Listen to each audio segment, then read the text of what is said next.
Spoken label. Okay, guys, yes, spoken label and the end. And Amanda Nicholson. Yeah, not with spoken label, of course. This is part 2 of our irregular or regular, who knows what at the moment, new series of In the Spoken Label umbrella, Top of the Label, where we have introducing lots of writers that have all been on spoken label various points and some forthcoming ones as well.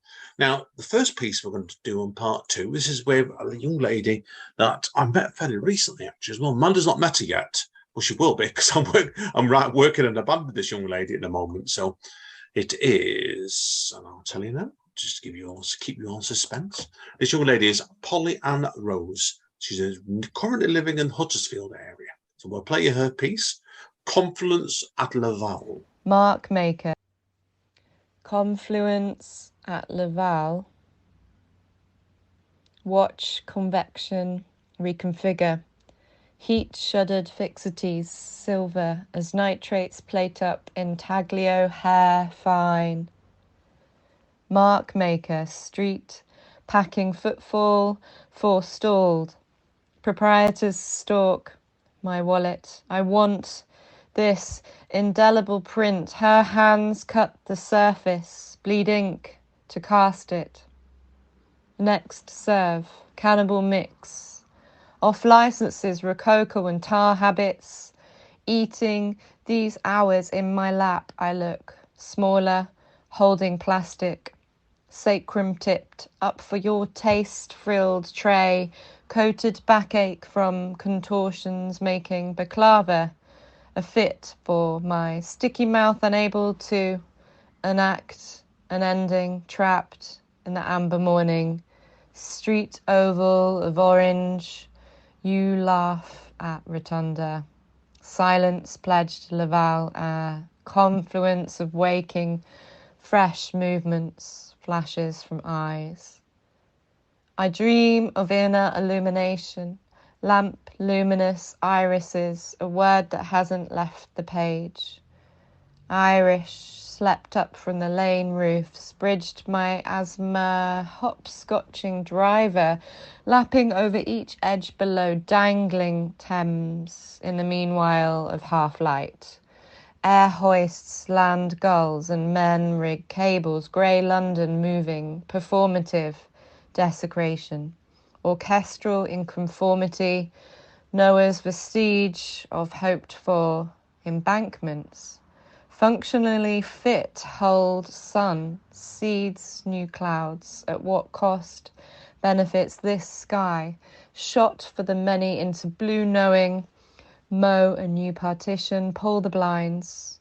Down the 1 p.m. rotation. Okay, Amanda, what did you think to this piece? Yeah, I like this one. It's a bit too clever for me to understand, but it sounds good.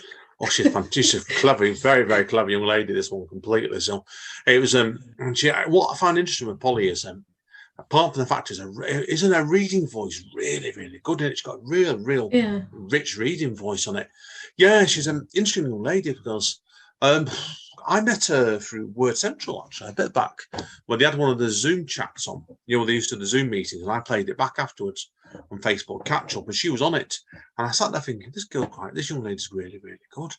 And she sent me a friend request just after somebody, I think, told her about Speakeasy. And I got talking to her, and she sent over a piece to me. And I was sat there thinking, good grief, this is incredible. And then she sent over another one or two to me. And before we know it, we've got a band going out at the moment, me and Polly, where we're doing some rather extreme noise, is the basic way of putting it. Sometimes with her spoken words on top. So, but you'll hear it because the first single's due out fairly soon. But it's quite different to what I'm doing with Amanda when she guests on the Ghost and the vocal stuff. So, but it's really good. But you're right, Amanda. This is quite a very, very technical piece, isn't it? Really. Yeah. Yeah, and it's not. I don't want to go into a lot on it really because I want you to just play it by yourself. Really, because it's well worth you hearing this one. And again, like I said before, quickly, I'm surprised Polly's not bought a book out yet because I think she's good enough for it. So, anyway, that's in the future. Right. Okay. Moving on from a very, very talented young lady, you've got me coming up now. And I'm going to do this one live now because I've not got asked around recording this one, have I, Amanda? So, okay. should we tell people what piece I'm doing? Yeah, Andy's going to do mannequin and chips. Yeah, now this is one of your favourite pieces of mine, Amanda. This isn't it, I seem to recall. Oh, yeah, because I love mannequins and I love chips. I know. I know. Now, I'll let you tell people where this piece came from, Amanda, don't you? I think it came from your prompt in the workshop. It wasn't my prompt. Yeah, so we are doing an event on and off at the moment, me and Amanda, with other people, on a Zoom workshop. And this came off about one of them because we both ended the 5-6 people in the group all ended up writing pieces about mannequins, didn't we? And yours, you did one about a mannequin. What was Revenge it? of the Mannequin. Yeah. Yeah, yours is like a mannequin killer, basically. Yeah, And I it think got published. yeah. Well, the rest of them based all about vaguely horrorish. And how would you describe this one, Amanda? Weird fantasy, surreal fantasy. Yeah, I think so as well. So anyway, I'll just read it out. Mannequin and chips. Yeah, you would have thought you were drunk too. Well, I'd had a few beers with Mikey and Danny over at the Crown and Anchor, but I wasn't drunk. Well, not like the previous Saturday, when the three of us got that drunk. I passed out at the bus stop, missed the last bus home. I didn't wake up till 7 o'clock the next morning when a policeman tapped me on the shoulder saying, "Shouldn't you be sleeping us off at home?" So it was a heck of a night, I have got to say, which made that following Saturday a massive anticlimax when Danny arrived and told us he couldn't stop out all night as he was taking his sister kid to go and watch Oldham Athletic early the next morning. Sportsport Mikey also decided to call it quits early, so I decided to go and get a load of chips and have them while waiting for the bus. And guess what? I was halfway through eating them when I heard a tap on the local Primark van behind me. Some poor bastard's working late tonight, I thought to myself, turning round to smile at him, only to see one of the bloody mannequins had come to life. Yeah, I couldn't believe it too. For a good few seconds, I thought I was dreaming, and Dutchie knocked on the window, almost like she was trying to wake me up. "I'm sorry," she began politely. "You're a mannequin." I stumbled at my words. "I don't normally eat chips," she carried on, "but the cleaner's not left a spare sandwiches behind for me tonight, so I'm starving." I looked at my watch. "I've got 15 minutes spare," I answered, stunned. "Do you want me to go and get you a bag?" "Please," she smiled. "How about curry and chips?" She smiled even more. 5 minutes later, she took them off me at the staff entrance with a huge smile. It made the newspapers on Monday when the security couldn't make out who wrote on the main till and curry sauce. Thanks, Andy. Oh, I do like that piece. Yeah, completely mad. Yeah, do you reckon, I'm going to ask you a question, man. Do you reckon putting out a bit about the curry sauce at the end of it is just completely off the wall, as if? Yeah. Yeah, I do as well. It just stops it doing like some horror or something anyway. So, right, anyway, so, okay, we better get on to a slightly more serious topic now. The next one. This is a friend of ours, Amanda, isn't it? Now, I've got to ask you about, we've got the wonderful Sarah Jameson next, also known as Sarah Leavsley. Who met her first? Who spoke to her first out of us two? It was you, I think. Yeah, I've got to think. I had a feeling you knew her from something anyway. No, you seemed to think she was in the Instagram group I was in, but I don't think she was. Yeah. Either way, I know. I think she might have known you from your work, Amanda. Anyway, I know you forget things over time, but she sent over a couple of books to us a few years ago that are brilliant. So, and this piece she's going to do now for us is from her current collection, which is Blood, Sugar, Sex and Magic, which is a book about suffering from diabetes type 1. And it's one of my favourites in the book, this one as well. Things I might tell my younger self. 1. Don't stare at me, girl, like old age is the only thing you see here. One day you too will count your life in wrinkled wisdoms, less shiny than proof rocks coffee spoons, though their texture curls from inverted curves like cream, softly stirred through. 2. You'll flutter years on chasing after who you really are, only to find your whole life's a string of distractions, trying to escape from who you are. 3. Do not trust the mirror. It traverses more than left and right, though it holds more light than your eye will ever know. 4. The apples of your eye Your babies will consume you. Your kissing lips contort to the shape of your parents' voices. Reflected in your son's irises, your face will crease. You'll find yourself walking in the shadows of your own faults, caught in guilt-framed likeness.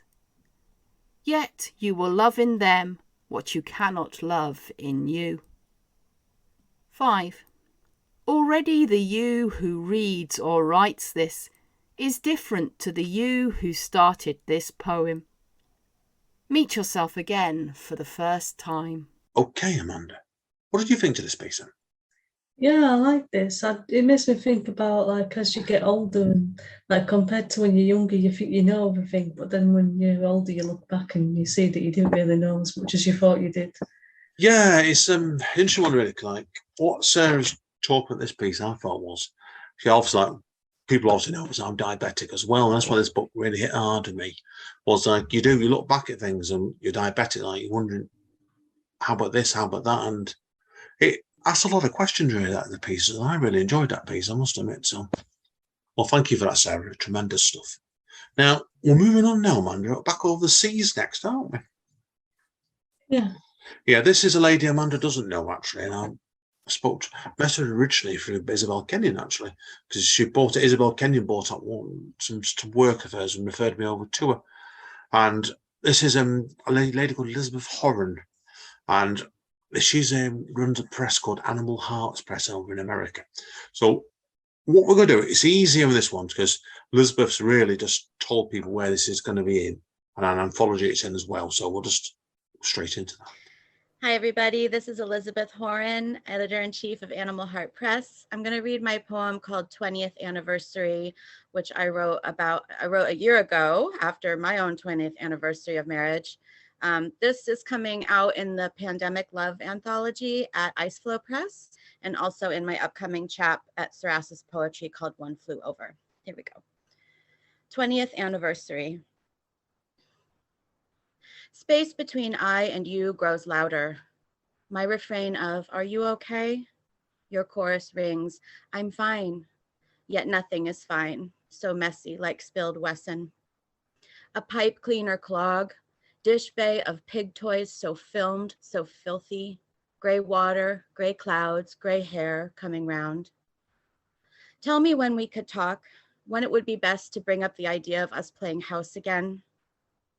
How it is you could leave for work and not bend me over and kiss me gallantly.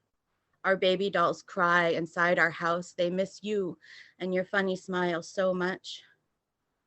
Our little raised home with its square cardboard sections, just baking soda boxes in reality. Beds like the sprung metal of mousetraps. Toothpicks in a matchbox for the logs and the mantle, once the envy of the neighborhood. We were so grand in our We were so grand in our flair for contemporary style as young lions with our cubs, streaming kitchen gadgetry past their ramshackle shoeboxes like there was no tomorrow. We were only salt shakers living in the suburbs at heart, couldn't keep up the tango, and our carpet of shag has suffered apart strand by strand. And the stairs too have come unglued, popsicle stick by popsicle stick. Thank you so much. Right, Amanda, I really enjoyed this piece. Obviously, I found it interesting when she was writing about her own 20th wedding anniversary. Because obviously, like, people will know, don't they? We're rapidly approaching our first wedding anniversary, aren't we? So Yeah, that's we've got why. just 19 years to catch up. 19, yeah, definitely. But no, I found this it was quite a thoughtful piece about wedding anniversaries. What did you think today? It was a bit unusual, wasn't it, the way she approached it? Yeah, I liked some of the use of metaphor in it as well. Like there's a line that says, "We were only salt shakers living in the suburbs." Yeah, that's my favourite line of Trupitoldi as Yeah. well. So very, very, very clever writing. I was delighted I managed to persuade Elisabeth to come back on here because what happened with Elisabeth here was, I had done a session with her a couple of months ago, just before I started this one off. And I said before to Elisabeth runs a press called Animal Hearts Press. I'm not going to come on to that in a moment, but she came back on when I was actually chatting to one of her writers. So we'll talk about that in a moment, okay? Right, okay, we've got a young lady on now. memory's correct, Katy Konrad was from Chester, and she's living down south nowadays, and I forget where, to be honest with you. So, lovely lady, Katy. I've known her for some years as well. So, and she's on spoken label, I think it was last year, actually. So, but anyway, we'll put her on next. This is my poem, Original Sin. It was love at first bite, red lips and curvy hips. You had me on the tip of your fingertips, promising things that never came. It never felt wrong, it felt so right. The sun would rise with the caress of your words on the apples of my cheeks. I was sickly, ancient and wise. You were youthful, gorgeous, full of verve. But temptation came with clauses, performance and cocktails, showered in applause. We would converse across day and night. And baby, it felt so right.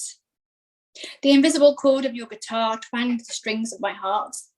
But I was off key and lovesick, wailing like a banshee in the dead of night.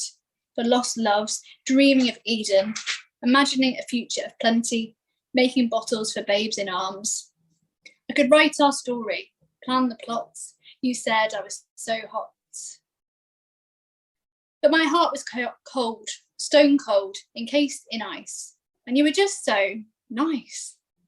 You never gave up on me, but I was fiery, unpredictable. We were both a bit wild, not safe to be let off the lead. Baby steps needed to harness our outpouring of feelings, legitimate and pure. It felt so right. The forest enchanted.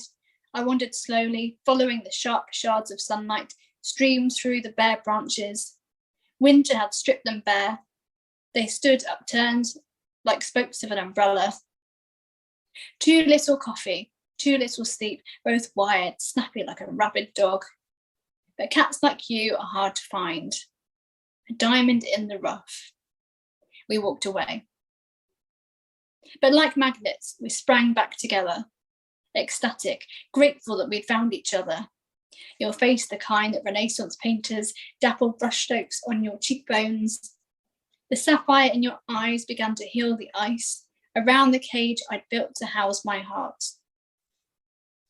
Your kicks scuffed, casual and sweet. I was so petite, if lust is a sin, we'd both be confessing. My life was conflicted and depressing.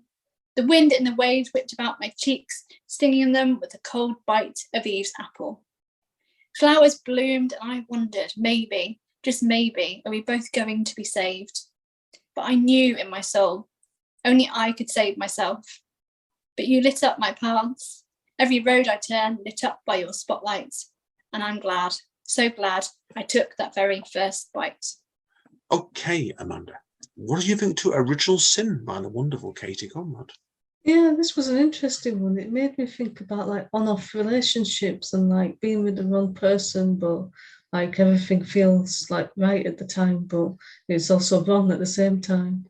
Yeah, there was something in this one, certainly. I didn't actually ask Katy about this piece when I recorded it recently because I think she wanted to leave it a bit more ambiguous. And I think it was the right move doing that because it made me wonder, certainly, because I know about some of at least 1 or 2 ex-relationships, and I was wondering about that with that piece, certainly. But yeah, it's an interesting piece, this one, straight away. And I felt it's one of Katy's best pieces, actually, I've heard her do, actually. So, and I do like her work a lot as well. Right, okay, then. We're back across the seas again now, Amanda, aren't we? Yeah. Yeah, and this is, I think it's a really interesting young lady, this one next. This is a young lady called Jessica Kim. And Jessica's on Animal Hearts Press, and her session is due out in the next couple of weeks. And what I did here was, because Jessica's only, she's very, very young. She's probably the youngest person I've had on spoken label, actually. I think she's just turned 18. But I've got a tremendous book out at the moment called Lay Eyesight. And it's spelled, I'm not going to try and spell it, it's done it a different way. Published at Animal Heart Press. And Elisabeth came in and sat on this podcast as well, because she had a few questions to ask in addition as well. So, should we just play the piece, Amanda? Yeah. Okay. The piece in question is Gazel for K. I am Jessica Kim, and I will be reading my poem called Guzzle for K. Last summer, Harmony moved to California, bone-dried and thinned like seaweed on the kitchen counter. She asks why I have not thinned, fattened instead like a whale ready for slaughter, and blames the grease on Mingle food. I want to tell her I am not American. Hunger thinned into the back of my tongue and unreceptive to the stench of modernity. The only word I remember in Korean is 시장, hunger, oceans thinned by extinction, a harbor split by upturned boats, famine kneeling in front of our bruised mouths. Harmony says 시장 also means market, thinned aisles of canned tuna and fake kimchi, the commodities of my past I want forgotten. What remains of my weekly allowance I squander on thinned cityscape portraits and white pearl necklaces. Maybe this is why Harmony mistakes me for an American girl, future Hollywood star. Foolish, thinned with dreams about origin stories. Yesterday, it was about a father aspiring to be a mayor, also 시장. Today, it is an elegy for my father, thinned white hairs as trench lines in warfare. Harmony reminds me of the Korean wars I have not seen, dynasties wrecked by bullets, history thinned inside the barrel of a rifle. The summer before my father's death, Harmony swapped his body with an aircraft, propelled it towards the Pacific thinned waves, escaping west. Midway, shipwrecks invaded his body, so I learned to spill his ashes on Californian seabeds before I had known the thinned calluses on his hands. This summer, Harmony moves back, says loss is too foreign.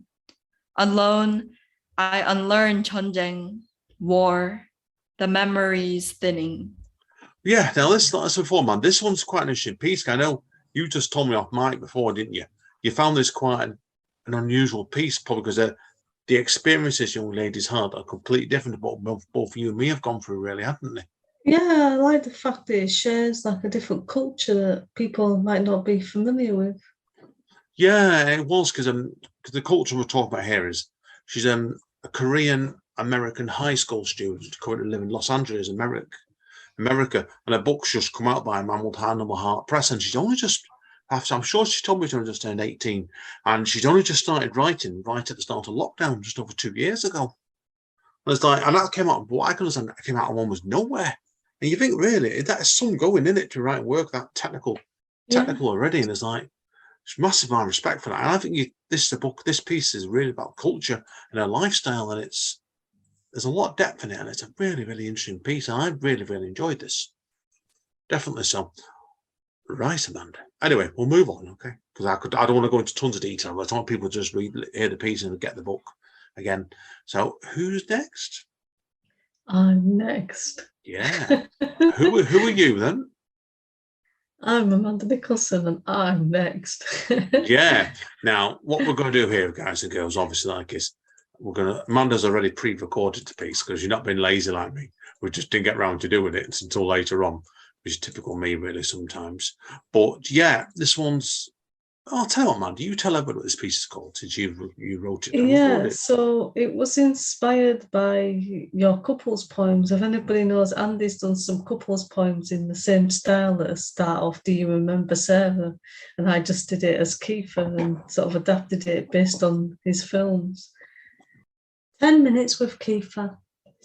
Do you remember, Kiefer, when I went to your gig and you sang every line of that love song while never taking your eyes off me?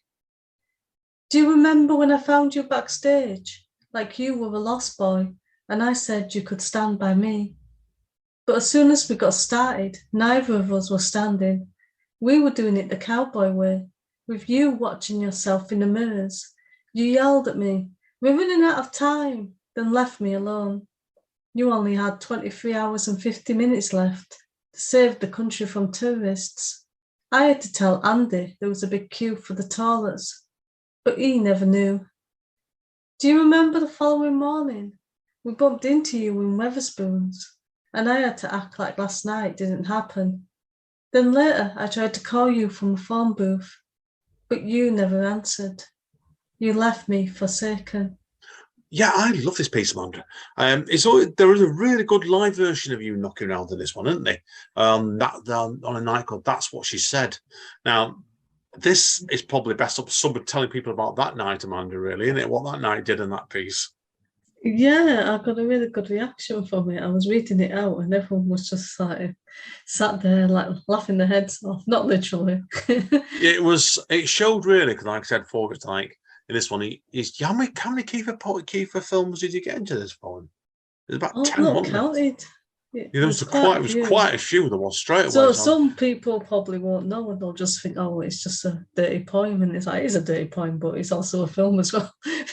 Yeah, there was a line in it then. We go back, we did it the cowboy way. And it's actually a film called The Cowboy. There's actually a film, yeah. And it's that fitting perfectly as well. So yeah, and then there's another one at the end of it called Forsaken, wasn't there? You left me talk about a phone box and a Forsaken at the end of it. And that Forsaken is not a piece of a film of his I know either, don't you know? That's why. But it's a really clever piece, that one Amanda does, and I do like it. I said, of course, Amanda does say it is fiction. Yeah, it's completely fiction. I never had an affair with Kiefer Sutherland, so don't sue me. But if you're listening, hi Kiefer. Come on, Spoken Labour, we'd love to feature you. Right? Oh, well, that'd be brilliant. I'd have to come on as well and ask him some questions. Yeah, but the questions you'd ask him, man, will get us taken off air, right? So that's all I'm going to say there. Right, okay, we better move on anyway, don't we? Okay. Now, in the first half of this Spoken Label special, Top of the Label, we featured Nick Lovell, didn't we? Co-host of O Beehive. Now, who have we got on now, Amanda? We've got Clive Oseman. Yeah, and who's Clive? His partner in crime. But not like that. Yeah, no, it's true. No, Clive is a genius. Oh, he's one of the funniest poets I've ever seen. And you agree with we've not actually met him, have we? But we've seen him live on Zoom loads of times. Really hope he comes up to Manchester someday. I'd love to see him. And this piece he's going to do for us now is one that him and Nick came on at the same time to record me a couple of weeks ago. And this is really clever. I would listen to this one twice if you can. When F and P change places. Okay, so this poem, I had a lot of problems when I was writing this. I don't really know how it happened, and I was sort of saddled with what came out, and I was sort of stuck with it now. But I mean, I don't know how it happened because I live on my own. Very rarely have visitors because I'm a billing mates and everybody hates me. And obviously when I go out, I'll lock the place up and everything. But somehow somebody had got to my keyboard and swapped the letters round so that the F was where the P should be and the P was where the F should be. Now, I'm not a great typist. I certainly don't touch type. I'd literally look at the keyboards. And so I didn't notice because I don't know the order of the letters, you know what I mean? So I wrote the poem, and then I was on the way to a gig, and I sort of read it on the train. I'm thinking, oh shit, what do I do now? So I just had to stick with it. So it's called When F and P Change Places. And this poem, if that's what it is about nothing in particular, just various bits and feces. I don't like to start with politics, a peeled pull of fistfots and fanatics who couldn't organise a fiss-off in a brewery.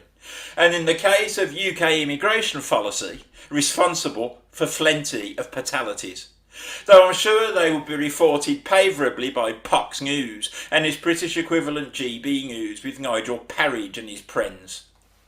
So let's be more pliffant and talk about sports feeful like Feet Sampras, famous feeful from the fast like Napoleon Bonaparte, or even contemporary feeful like the unfortunately not yet dearly departed Fiers Morgan, or Katy Hopkins, who always seems like she's paused a pineapple off her bum. No? Okay, let's talk music. You may have an eclectic taste ranging from the Poo-Piters through offerers like the Magic Plute, or old British hits like XTC's Making Flans Poor Nigel. I'd poison them.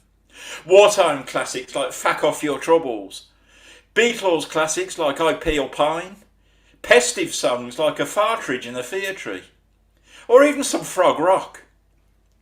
I wish I was musical. I'd go on tour entertaining the pea-faying public in places like Pinland, Portugal, France, and probably Newfoundland. But enough of that. Let's talk food. I'm not sure what to eat today, roast fork and apple sauce, or fish and chips. And if fish and chips, do I have pickled onions or mushy fees?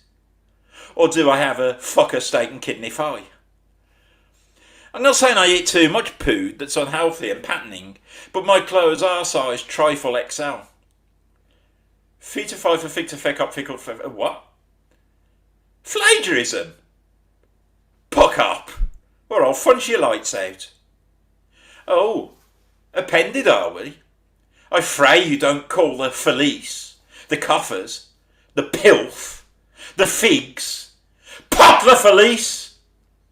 Oh, come on, I was joking. I wouldn't really punch you. I don't approve of fisticuffs or violence of any kind. I'm a pacifist. And my house has patio doors. It's a big house. It's rather palatial, with a games room for pool and ping pong. OK, I'm taking the fish. I live in a folky little plat or apartment, if you prefer, among the pheasants. And I'm probably stuck here until the Grim Reaper comes calling. Whatever a reefer is, I wouldn't know. Now, isn't it clever, this piece, Amanda, isn't it? It's like the way he just swaps all the F's and P's round, doesn't it? Yeah, when I was listening to this, I was thinking that must be a complete nightmare. It's like, I imagine he might not have done it this way, but I imagine just writing the poem and then going back and changing them afterwards. And for me, that I'd miss something. So to get it completely right. Yeah, I've got the feeling with him sometimes it's like, I think it's the way he works in a quite an unusual way sometimes. He tells his work sometimes. And that one, you're right, it must have took some thought, that, John Shabbat. I think it's how you train your brain sometimes, isn't it? Yeah, and I think as well, when you're reading it out, it'd be really difficult because your mind naturally sort of flow towards what the word's supposed to be. So you'd have to really practice it to say the word in the way that you've written it down rather than the way it's supposed to be. Yeah, no, I agree. It would have confused the heck out of me trying to read that one, that's for sure. So, but it was a tremendously funny piece as well. Did you find it a funny one, Amanda, when you heard that? Yeah. Oh, I was sat there with Nick, and it cracked me and Nick up on the Zoom call we did at the time on it, and I thought, I don't believe what I'm hearing here. Yeah, there's a line in there about making plans for Nigel. Oh, no. Oh, yeah, no.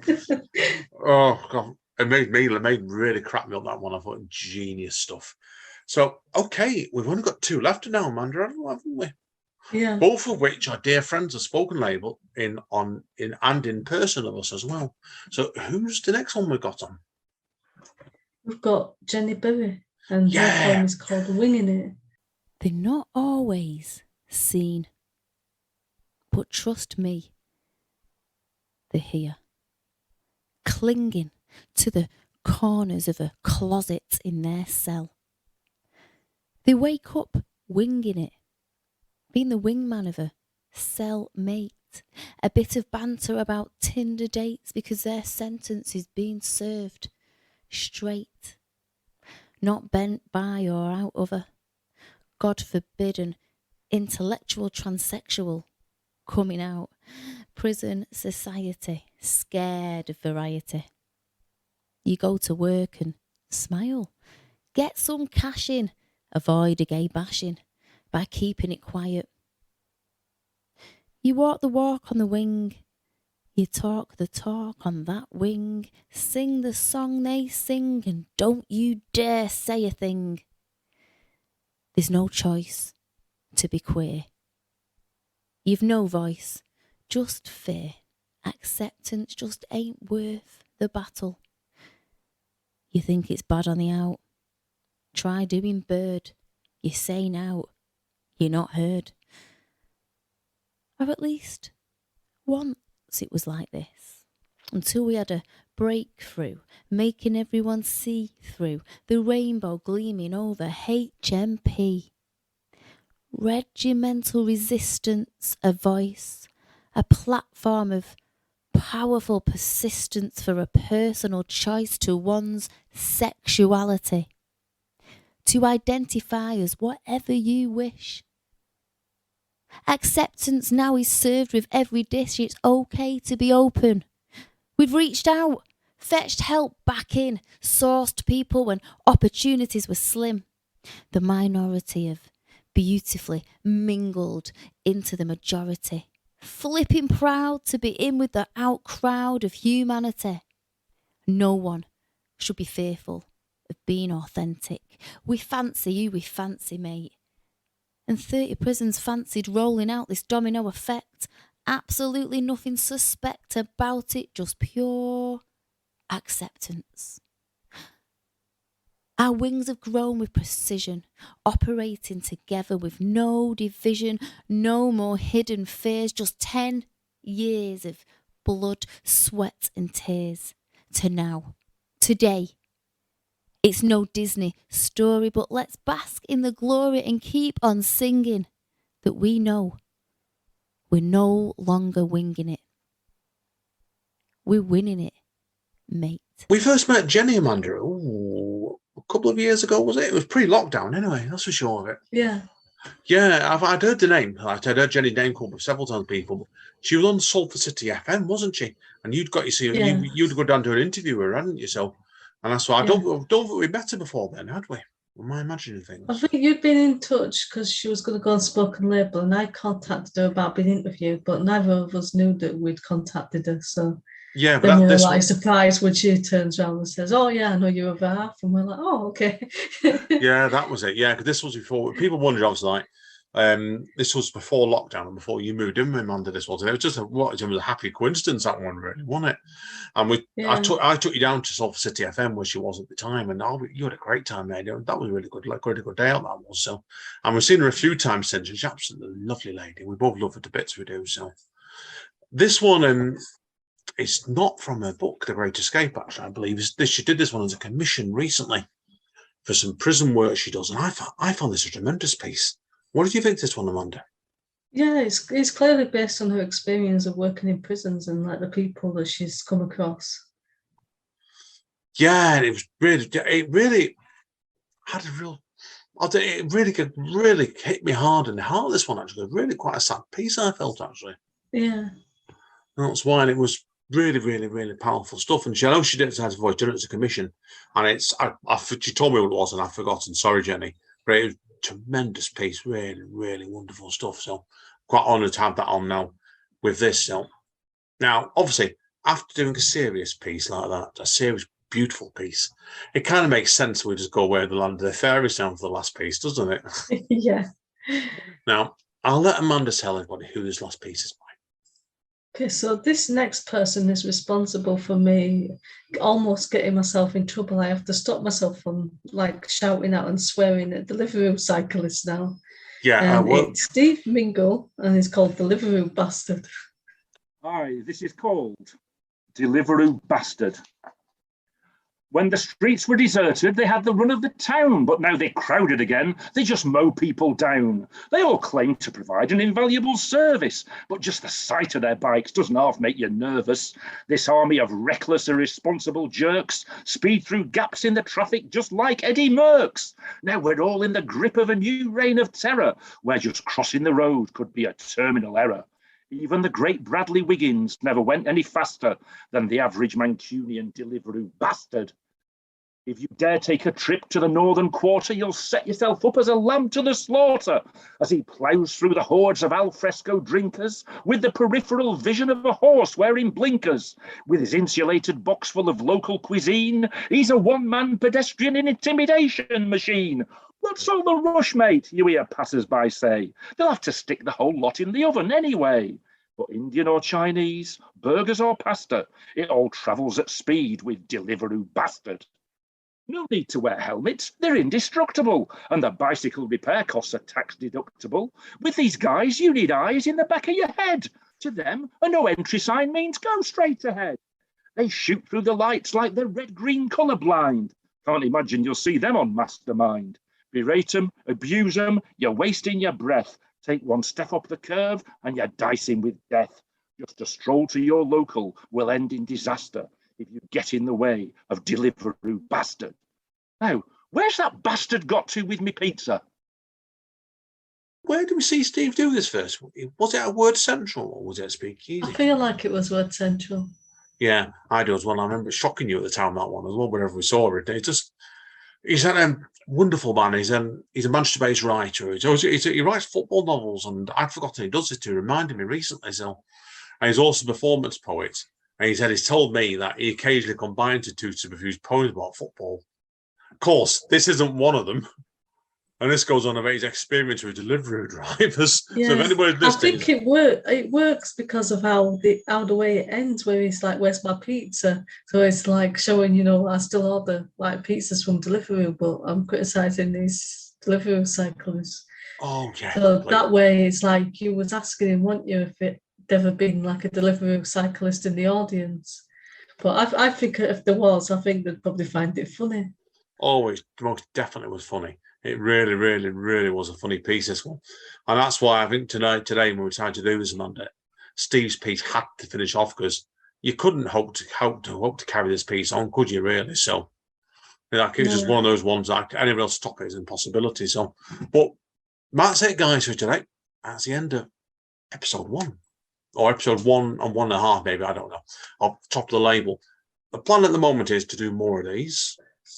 The second one, well, who knows when that'll be. It'll be out maybe at the end of the year, maybe beginning next year. So I don't think it will be 20 artists next time, maybe 12 or something, but we will see. I want to thank Amanda today anyway for coming on as my special guest co-host, because I couldn't do this. I was forced and tied to a chair and told I wouldn't be untied until it was over. Everyone's wondering, I would never do that to her. Now, we both also want to give a big special shout out to the wonderful Mike Booth as well, don't we? Because it was Mike that definitely suggested the title of this for me as well. Top of the label. Yeah, I feel like you should have someone. I feel like you should have someone saying the title in an Irish accent, though. Maybe next time. Okay, that's all I'm going to say, right? So, all I'm going to say to that, I might word it quickly, and we'll get a drunk or something and get to say it for me. Or Keelan, maybe, I don't know. Okay, so listen, guys, been a pleasure today. So, as Don Callis at Impact Wrestling always says, stay safe and stay over. Spoken Label will be back to normal next week.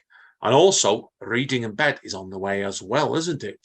Yeah. I think that's going to be next week as well. And Storytime with Andy and Amanda, we're going to get that recorded next couple of weeks as well. So things are as busy as always. All right, guys. Amanda? And as Amanda always says, bye, everyone. See you next time. Take care, guys. Spoken Label.